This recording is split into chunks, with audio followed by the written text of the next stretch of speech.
You know what time it is.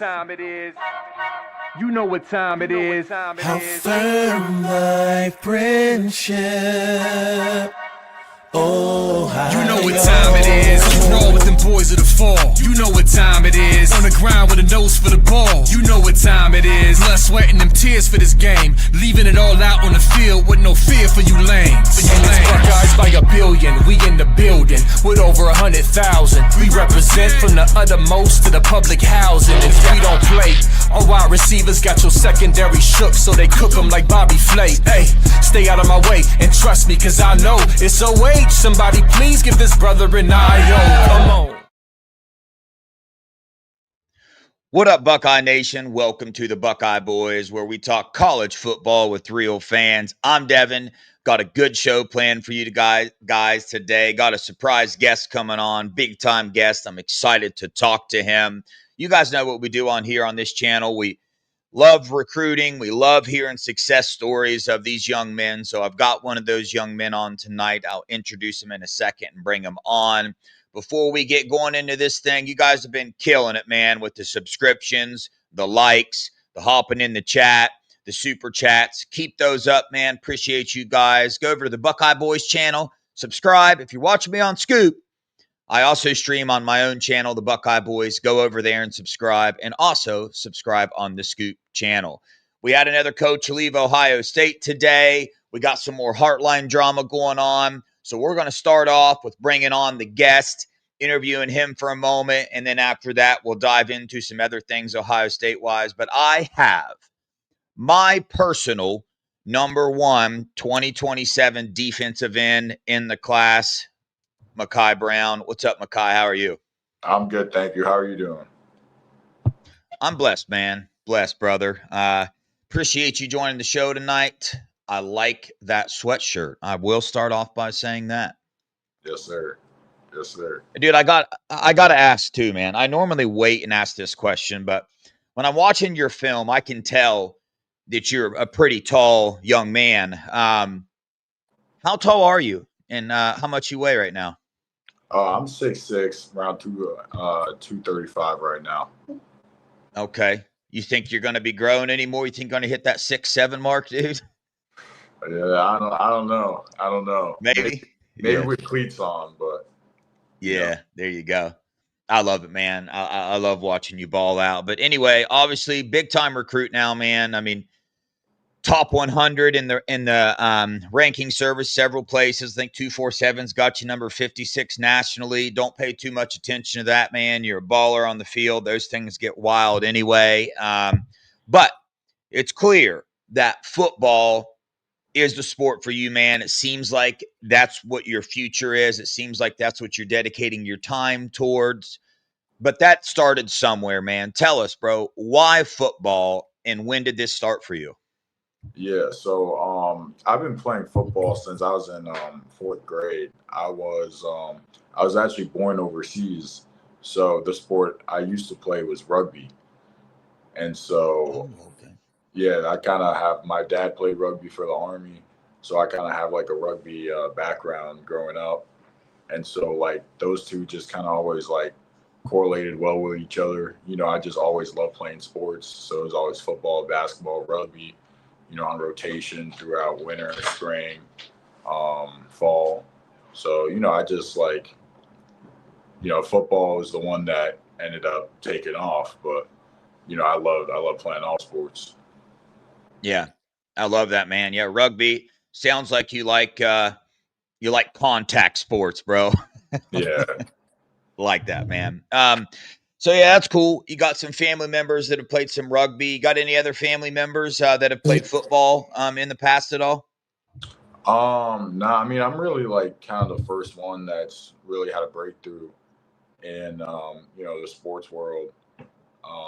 You know, I've had a few, like my dad played high school football, but you know, nothing crazy. Same with like a few uncles. I'm really the first one that's going to be going to college for a sport in my family. Yeah, nice. Well, dude, when I watch your film, you know, I see you on the defensive line a lot, but I bet growing up, you're probably always a bigger kid, maybe a little bit more athletic than a lot of people. What are some of the positions that you've been through playing like youth football and stuff?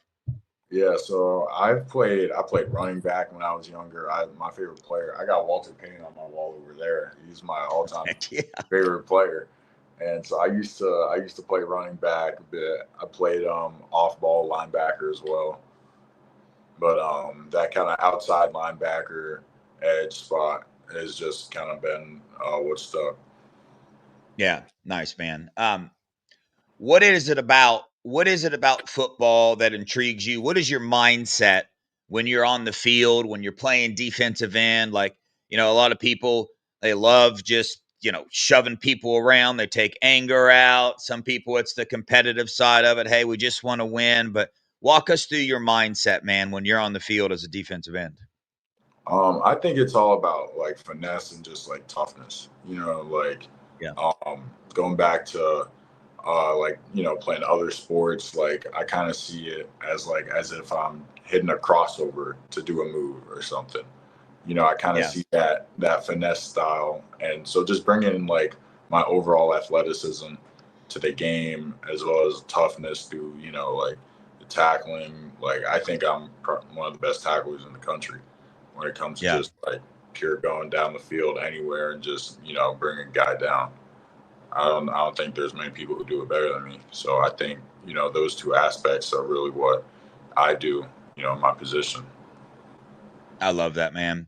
Dude, so I've interviewed a lot of Ohio State players, a lot of top recruits around the nation, and I've noticed a pattern, man, because normally when I interview somebody, at a later date, I interview them again. Sometimes their parents come on, but the pattern I've always noticed is that these recruits that seem to have a lot of success on the football field, they also have a lot of success off the football field. And a lot of that is determined by the people that they surround themselves with. Like a lot of the recruits I talk to have super supportive parents, really good coaches, things like that. So walk us through your support group, man. Who do you really rely on now for all things that are attributed to this walk you're on now? Because it's not just about football. When you're in this position, there's a lot more behind the scenes that a lot of people don't realize: the work, the travel time, the getting the hotels, the money that's involved in it. Like, you got to have a good support group around you to get you anywhere in life. Take us through who those people are in your life. Yeah, I mean, one and two is really just my mom and dad. Like, without them, none of this would be possible.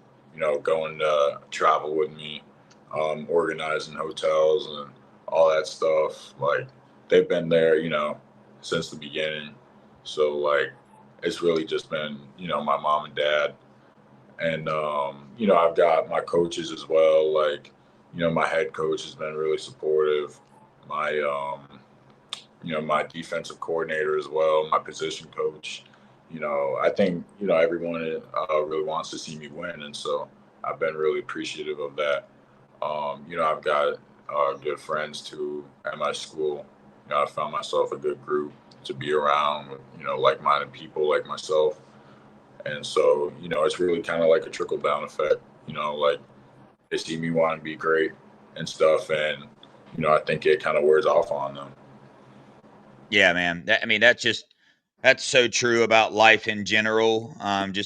It's very important who you surround yourself with. But when I see somebody like yourself, I know there's, excuse me, a lot of people behind the scenes putting in a lot of work. So I love asking that question, man. But obviously, you're a big time recruit in the nation. You're sought after. I mean, your offer list is going to end up being probably every D1 school that there is. But was there a point in time in your football career where either a family member approached you or you yourself realized, hey, my future is in football? You said you play a lot of sports. Was there a moment? Was there a conversation? Was there a time when you realized, like, hey, dude, maybe I should take this a little more serious? I think I could have a future in this sport. Yeah, I think I'd say when I got my first offer, um, that was when it kind of like really hit because like I think I could have, really like the other sports as well had a good future in. But I think, when that first offer came by, it was like, all right, this is my thing now. I still play basketball and stuff. I don't play rugby anymore, but I still play basketball.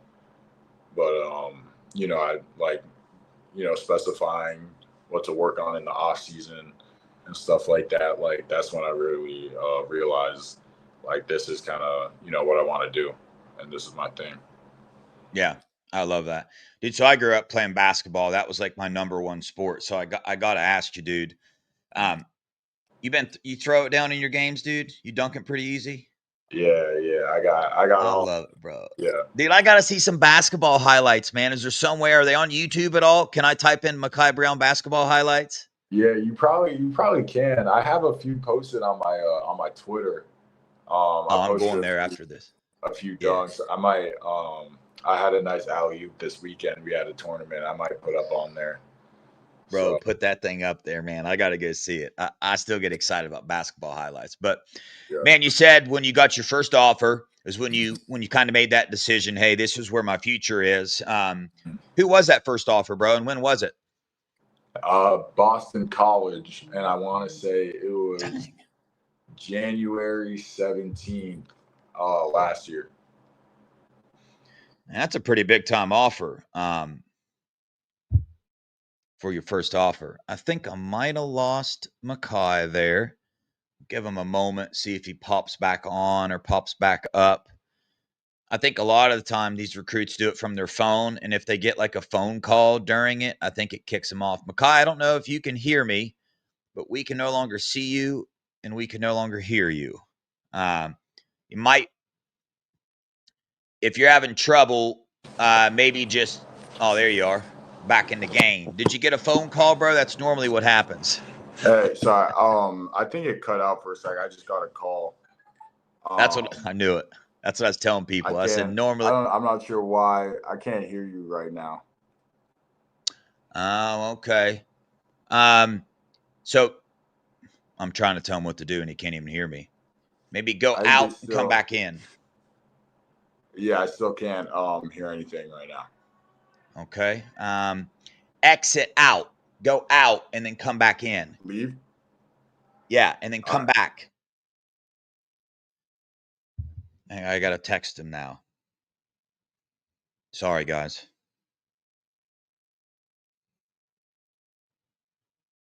Hopefully he didn't take it as leave, get out of here. Guys, I know a long time till 2027, but if you follow my channel at all, you know this is my number one passion, getting to know these guys and follow them. It does get hurtful at times when, they don't, some of these guys don't end up choosing the Buckeyes, but I love it when they do, man. Sorry. All right, good. You got the message. Can you hear me now? Yes, sir. Yes, sir. I was hoping you weren't thinking I was just telling you to just leave and not come back. Nah. Okay, cool, man. Anyway, that's a big time offer, bro. Boston College, as you were a sophomore? That's pretty big time, bro. I got to ask you before I dive into this Ohio State thing. Were you a fan of college football growing up? Are you a fan of it? And if so, who was your team, bro? Yeah. Nah, definitely I was. I didn't really have like a team because I live in Connecticut, so we don't my team would be UConn, and I'm not really about to root for UConn football. I got you. I hope they didn't hear that. I do have an offer from there, but yeah, I think they understand. I think they'll understand. Yeah. But now basketball, on the other hand, maybe, Yeah. Basketball is different, but I'd say it's definitely Ohio State. I liked watching Penn State, but it was really between Ohio State and Alabama, just because I didn't have a team that was nearby, so I kind of was just going off who was winning and stuff, and that kind of whole Nick Saban era. And, that Urban Meyer era, was just real fun to watch. Yeah, I got you, man.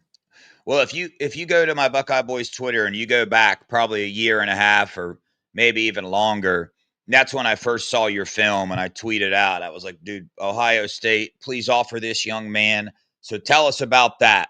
When did they offer you and who was it that reached out to you? Yeah, so Coach Patrick, he was the original one who reached out. and he works with the D line and stuff, and he was kind of texting me back and forth. They invited me to a game, and I was like, yeah, I definitely would like to get down. Me and my family, like, we kind of decided that I wasn't gonna go to visit really any schools that I didn't have an offer from. But I wasn't about to tell Ohio State that, so I was just like, Yeah. I'll take the invite. Appreciate you. And then later that day they called me and they were like, we don't want to just invite you to a game. And I spoke with Coach Johnson, and he was the one who offered me. And so ever since, we've just built a great relationship. Yeah. Yeah. Listen, I know there's a long way till you're till you're going to decide. A lot of things are going to happen between now and then and whatnot, but it is cool to hear these things. When you went on that game visit, have you only been on one visit to the Buckeyes, just that one game, or Yeah. been on just that one? Tell us about that atmosphere, man. What is a couple things that stood out to you about that visit and watching the Buckeyes play? Yeah, I mean, it was definitely electric. Like, I'd never really seen anything like it when I was in the that little band space. Yeah. Yeah, like my ears were hurting for like 2 days after that day. Like, I'd never been in a stadium that loud. I don't know if it's how it's like built, or like I've been to, I went to the Penn State game. I've been to, Tennessee, but this was definitely like the loudest environment I've been in. Yeah. Well, it does hold 105,000 people, and I would say the Buckeyes have the most intense fan base in all of college football. That is both good and bad at times. So if you choose the Buckeyes, get prepared. You will be supported like no other, dude. It'll be great. But obviously, like I said, long way to go, man. What are some things that you are looking at? Like, give us a list of when it comes time to make a decision, or maybe even where you're at now. What are some things you're looking at for a school? Somewhere that kind of just feels like home. I think somewhere where I'm going to be developed to be able to become an NFL player. Somewhere again that like I just have a great relationship with the coaches, and in general, like what just feels like home, like that gut feeling when you're there, when you're just like, yeah, I could see myself here for the next 3 or 4 years. Yeah, I got you, man. Well, like I've said before, I'll say it again, though. I know you got a long time to go. A lot of things will change. But as of right now in your recruitment, man, what are some teams that are really reaching out to you and seem to be recruiting you the hardest at the moment? Yeah, I would say like Ohio State for sure. Tennessee as well. USC, Indiana, Georgia, who else? Texas A&M. Those are really the kind of like the big front runners for sure. Yeah. Yeah, I got you, man. When you talk, you and your family, obviously, I know things can change, but do you guys have any idea? Are you one that you want to wait and see? You don't know when you're going to commit, or would you like to get it done sooner or a little later? Any ideas yet at all? I think we're kind of in the headspace of kind of really evaluating everything before making a decision. We don't want to make a decision too early, especially with how crazy the college football scene has been.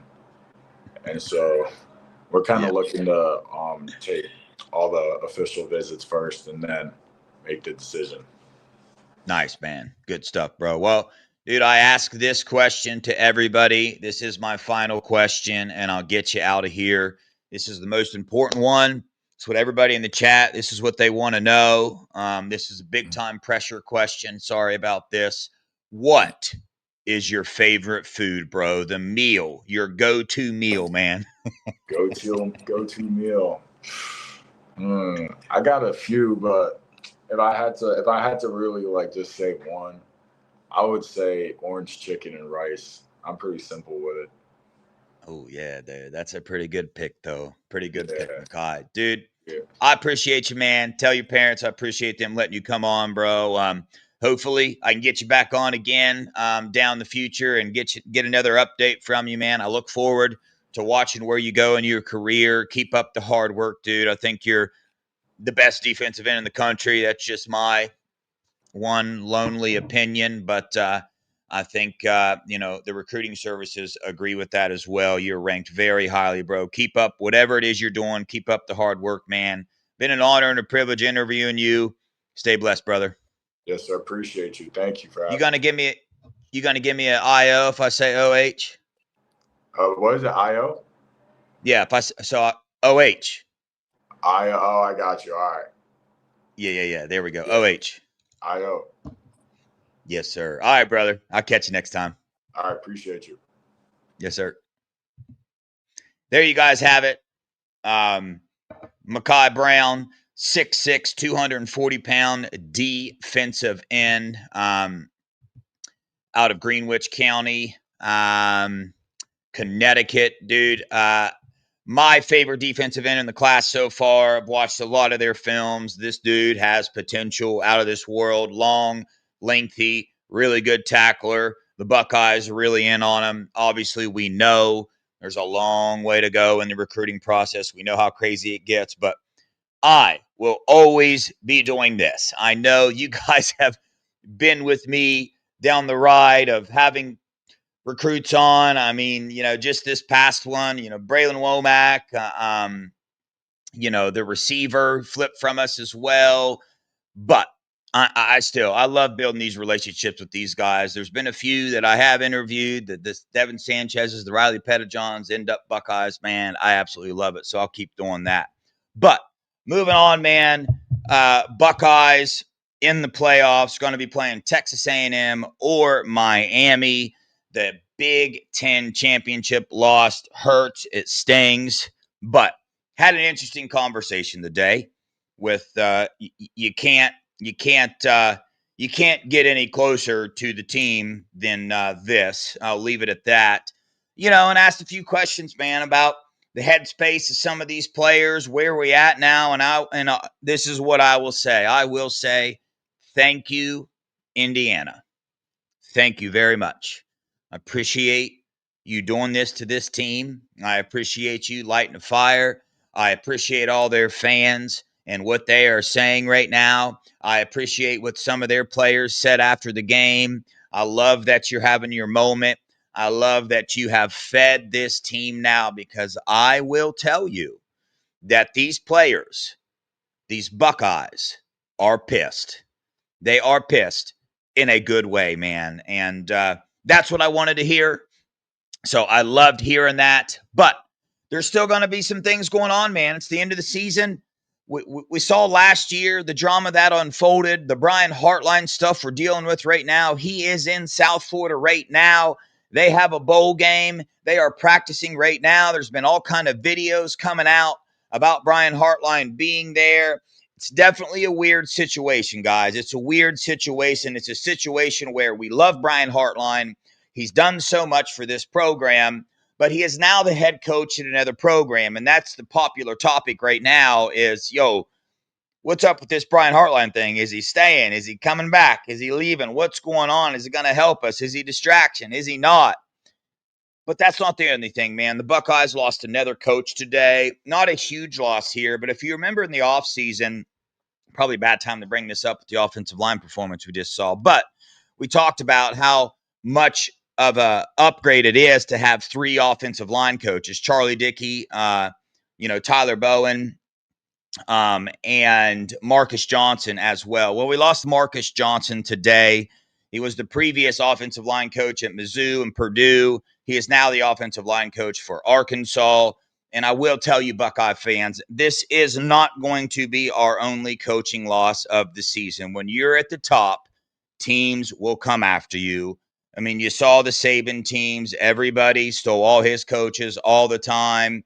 That's what happens here. But, right, we have examples of coaches coming in and doing better jobs. Matt Patricia is an example. Tyler Bowen coming in on the recruiting trail. just dominating. And for the most part, the offensive line has played well this year with a few flaws here and there. So not a huge loss. Ryan Day, I do believe, will keep this up. He will go out and get another big-time offensive line coach. I think they like that.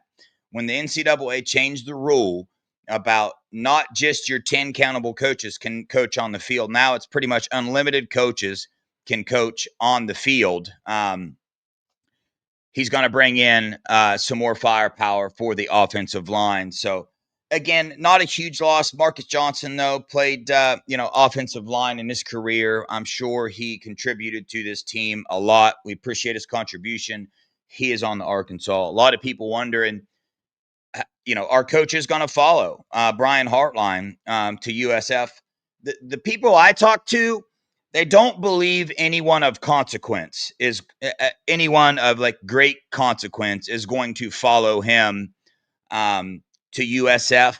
I don't know if there was an agreement made there or whatnot. I do know that Ryan Day is pretty open to his coaches taking opportunities elsewhere.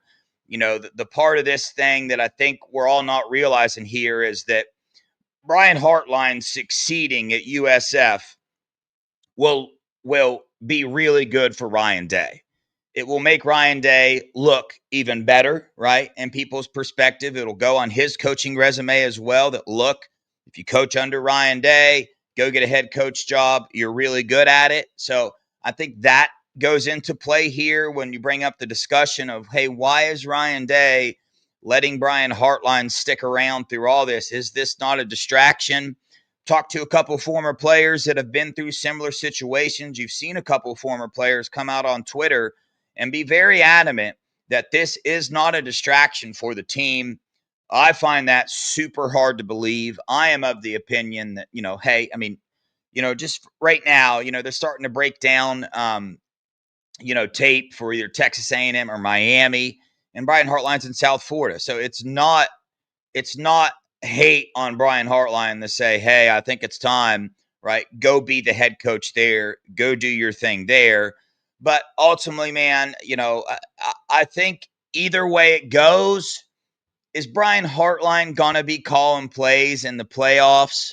Chat, what do you guys think? Do you think he is? Ryan Day said that he is. I don't think he is. I do not think Brian Hartline is going to end up being the one calling these plays in the playoffs. I mean, he might be in the box helping Day make some decisions, but ultimately I think Ryan Day is going to end up taking this thing over and calling these plays. But because we both know, all of us know the things that have happened recently in the Indiana game with play calling, and we can all dive into why that happened, the distraction. I think there's several things that go into it. Do I think the Brian Hartline distraction had something to do with it? I do.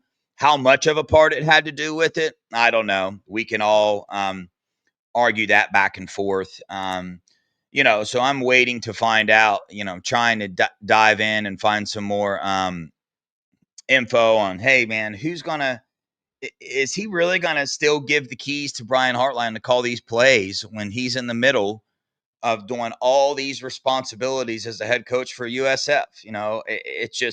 It's really hard to wrap my brain around and really hard to fathom that, he's going to do that. And the other side of this is, why does Brian Hartline still want to be a part of this? Well, he's got a lot of players he recruited there. He wants to be loyal to his team still. And also, if it go win a national title, something else, right, he can put on his resume, say he was part of. So something else to think about there. During all this, a lot of thing that got swept under the rug was this team was dealing with the Brian Hartline thing. And also at the time, Penn State was after Matt Patricia pretty hard. It's, seems to be a pattern for these guys to try to snipe our defensive coordinators. Didn't work out too well for him. I did hear Jim Knowles might possibly head into Tennessee. Be careful, Tennessee. That's all I'll say about that. Be careful. The Penn State thing did not go very well.